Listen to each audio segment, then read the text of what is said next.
नमस्कार दोस्तों, मैं आपके लिए लेके आई हूँ बहुत ही स्वादिष्ट रोल की रेसिपी, जिसे आप बनाकर तैयार कर सकते हैं और महीनों इस मिठाई को खा सकते हैं। बिल्कुल बजट में आएगी आपके ये, और बहुत ही स्वादिष्ट एकदम दानेदार भुरभुरे से हमारे रोल बनेंगे। और अगर आपको हमारी रेसिपी अच्छी लगती हैं तो लाइक ज़रूर करिएगा। और इन रोल को आपको मैं सबसे पहले तोड़ के दिखा देती हूँ कितने बढ़िया ये बनके तैयार हुए हैं। और इसे अब हम तोड़ देते हैं। आप चाहे तो चाहे जैसे भी इसे तोड़ सकते हैं। बहुत ही बढ़िया सॉफ्ट, ये देखें दाने से दार हमारे रोल बने हैं और कितने इजीली तरीके से ये टूट रहे हैं। देखें, मैं खड़े में भी इसे तोड़ रही हूँ, बहुत ही सॉफ्ट हैं। अगर रेसिपी पसंद आ जाए तो लाइक ज़रूर करिएगा। और मैंने यहाँ पे पैन ले लिया है और पैन में हमें डालना है ये बेसन। तो मैंने बेसन को छान कर लिया है। इस समय आंच को बिल्कुल धीमे पे ही रखा है। और बेसन डालने के बाद इसमें हम मिलाएंगे आधे कप मैदा। मैदा को भी हम छान कर लेंगे। आप चाहें तो गेहूं के आटे का भी इस्तेमाल कर सकते हैं मैदा की जगह, या फिर सिर्फ बेसन से भी इस मिठाई को बनाया जा सकता है। जैसे हम बेसन के लड्डू बनाते हैं, ठीक उसी तरह से। तो आपको जैसी सुविधा हो वैसा कर सकते हैं, पर मैंने दोनों चीज़ इसमें इस्तेमाल की हैं, आधे कप बेसन और आधे कप मैदा। धीमी आंच में लगातार हम चलाते हुए इसे भून लेंगे। 3 से 4 मिनट तक हम पहले इसे ऐसे ही भून लेंगे, बाकी की चीज़ हम बाद में डालेंगे। तो इस तरह से चलाते हुए भून लेते हैं। और भी मैंने कई तरह की रेसिपी आप चैनल पर अपलोड की हैं, आपको कैसी लगी हैं आपने कमेंट करके भी बताया है। तो इस रेसिपी के बारे में भी आप मुझे ज़रूर बताइए कि ये भी घर के सामान से मैंने बनाई है, तो कैसी लगी है ये आपको रेसिपी। और रेसिपी जैसे ही हमारी अच्छी लगे तो लाइक ज़रूर करते जाइएगा, क्योंकि इस समय सबके घर में बहुत ही काम है। हम लोग बहुत ही समय निकाल कर आपके लिए रेसिपी बना रहे हैं, तो लाइक तो बनता ही है। और अब हम इसमें डाल देते हैं 1/4 कप घी। तो मैंने यहाँ पे देसी घी इसमें डाला है।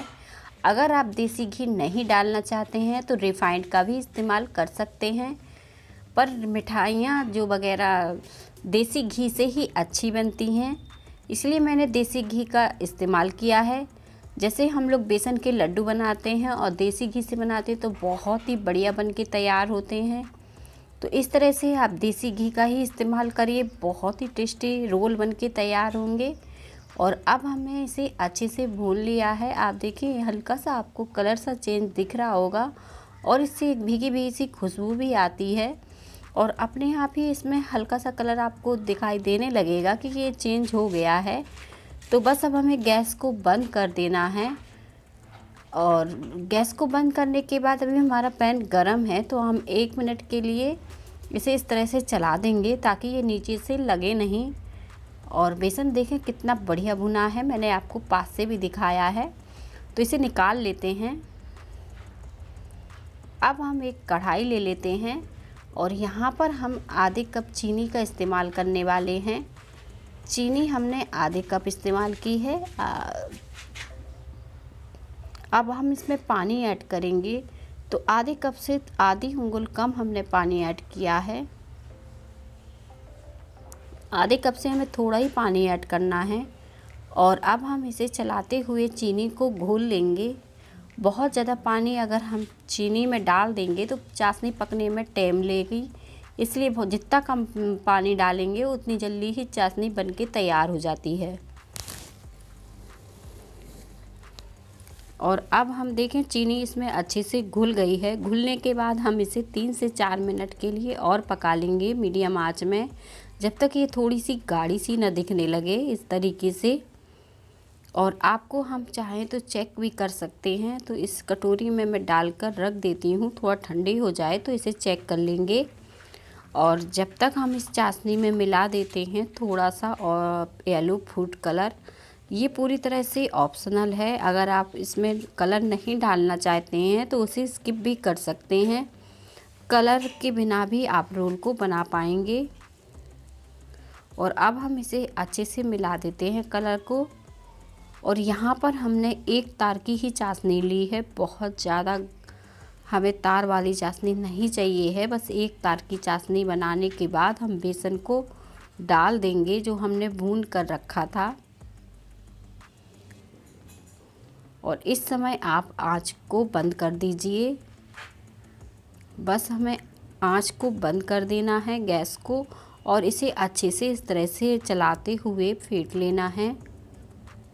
गैस जलाने की ज़रूरत नहीं पड़ेगी और मिठाई बनके तैयार हो जाएगी, आप देखेंगे।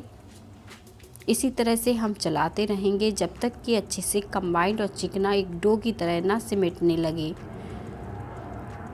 अगर आपको लगे हमारी चाशनी बन नहीं पाई है, पतली रह गई है, तो आप इस बैटर को 2 से 3 मिनट तक पका सकते हैं। और देखें तार इसका अच्छा बन रहा है और अब ये तैयार होने ही वाली है। आप देखें काफ़ी थिक हो गया है, तो थोड़ा थिक हम और कर लेते हैं। जब हम इस तरह से इसे चलाते रहेंगे तो अपने आप ही ये थिक हो जाएगी। इस समय मैंने गैस को बंद पे ही रखा है और इसे इस तरह से थिक कर लिया है।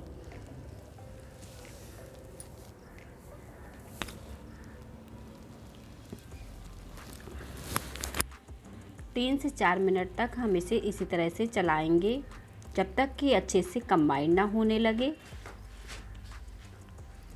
और देखें कितना बढ़िया ये बैटर सब बनके तैयार हो गया है। अब हम इससे मिठाई बनाएंगे तो बहुत ही बढ़िया बनेगी। तो अब हम इसे निकाल लेते हैं और इसे हल्का सा ठंडा होने देते हैं।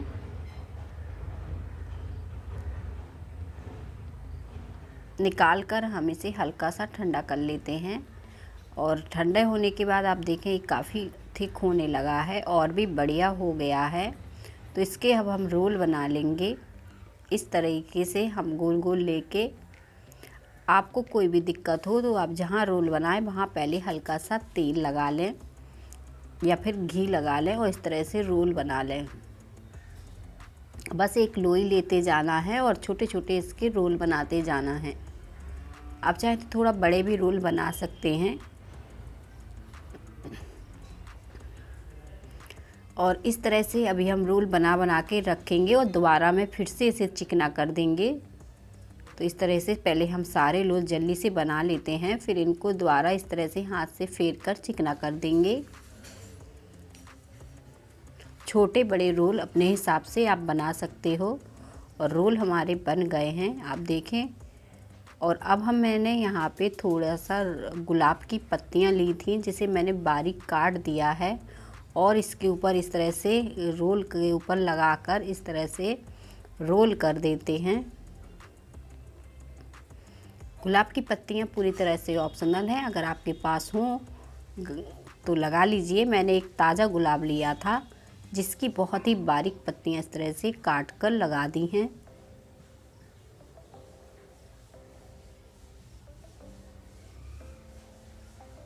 इन्हें अब हम ठंडे होने पर ही काटेंगे तो ये अच्छे से सेट हो गए हैं और ठंडे भी हो गए हैं। बहुत ही जल्दी ये ठंडे और सेट हो जाते हैं। इसके ऊपर मैं चांदी का वर्क लगा रही हूँ और रोल मेरे काफ़ी ठंडे हो गए हैं तो इस पर ये अच्छे से चिपक नहीं रहा है। आप हल्के गरम में ही इस चांदी के वर्क को लगा लीजिए, या फिर आप बिना इस चांदी के वर्क के रोल को बना पाएंगे, क्योंकि मैंने जो गुलाब की पत्तियां रोल पर लगाई हैं उससे भी रोल बहुत ही सुंदर और बढ़िया दिख रहे हैं। और बस अब हम इसे चाकू की सहायता से काट लेंगे। बहुत ही इजीली तरीके से ये कट जाएंगे। आप चाहें तो थोड़ा सा गरम रहे तभी आप इसको कट कर लें। मेरे काफ़ी सेट हो गए हैं और सारे अब हम इस तरह से काट लेते हैं। और मैंने एक के ऊपर इस तरह से लगाते गए हैं तो इससे क्या होगा, एक साइज के हमारे रोल कटते जाएंगे। इसी तरह से अब हम आगे के रोल भी काट लेते हैं और रोल मिठाई हमारी बनके तैयार हो गई है। देखने में काफ़ी खूबसूरत और बढ़िया लग रही है। और आपको हम फिर से तोड़ के दिखाएंगे कितनी सुंदर सॉफ्ट सी मुलायम सी दानेदार सी हमारी मिठाई बनी है। इन्हें खाकर आपको मगज के लड्डू की याद तो आ ही जाएगी। बहुत ही टेस्टी फ्लेवर है इनका। मिलते हैं इसी तरह की और नई नई वीडियो के साथ।